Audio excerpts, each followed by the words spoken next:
হতো। সে আয়নায় ভালোবাসার আলো পড়লে তা ফিরে আসবে। কাগজে কলমে কোনো সৌন্দর্যের যথার্থতা ব্যাখ্যা করার সাহস দেখাতে নেই, এমনকি এটা সম্ভবও না। তবে সৌন্দর্যের মুখোমুখি গিয়ে দাঁড়াতে হয়। সুখীদের সত্যি অদ্ভুত একটা ক্ষমতা থাকে, আর এই জগতে সবচেয়ে সুখী হচ্ছে তারা যারা বেশি কিছু জানে না। কারণ এই জগতে বেশি প্যাচ বুঝলেই জীবন জটিল ও কঠিন হয়ে যায়।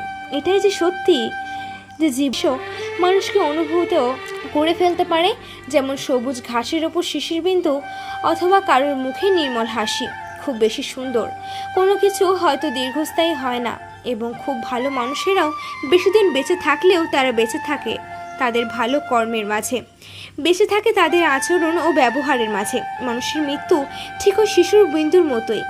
কড়া পাহারা বসিয়ে নজরদারিতে করে যে শিশির বিন্দুর আচরণ ছাড়া দেওয়া যায়, তবুও সে বেরিয়ে পড়বে অদ্ভুত বাষ্প হয়ে।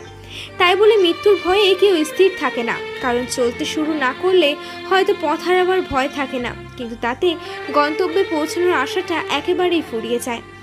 যখন কেউ কারোর প্রতি মমতা বোধ করে, ভালোবাসা বোধ করে, ঠিক তখনই সে লজিক থেকে সরে আসতে শুরু করে। তার কাছে মায়া, মমতা, ভালোবাসা এসব যুক্তির বাইরে ব্যাপার বলে মনে হয়। এটা হয়তো আবেগ।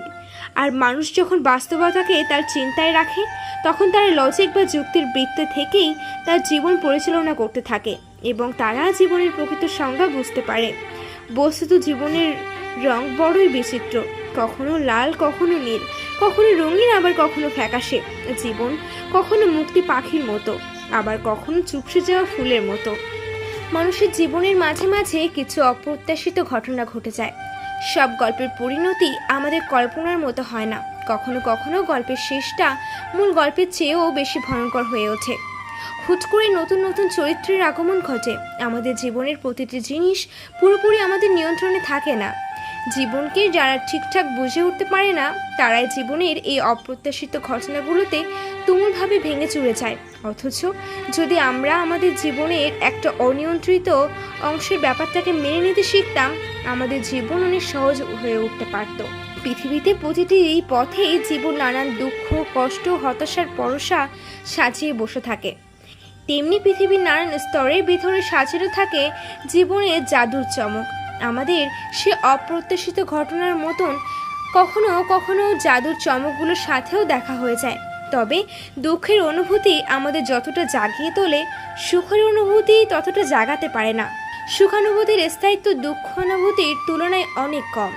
আমাদের জীবন সবসময় আমাদের চাওয়ার মতো হবে না, হওয়া সম্ভবও না। এই জীবনে যতটা অংশ আমরা আবিষ্কার করতে পেরেছি, তার চেয়েও অনেক বেশি অংশ আমাদের অজানায় থেকে যায়। এই যে কিছু না চাওয়ার ব্যাপারটাও যখন জীবনে চলে আসে, তখন বুঝে নিতে হবে এটাই মূলত জীবনের রহস্য, এটাই জীবনকে গতিময়তা দান করে, এটাই মূলত জীবনযাপনের এক অনাবিষ্কৃত সত্য। জীবনের প্রতি অনীহা, জীবনকে প্রতিনিয়ত নতুনভাবে জানতে হয়।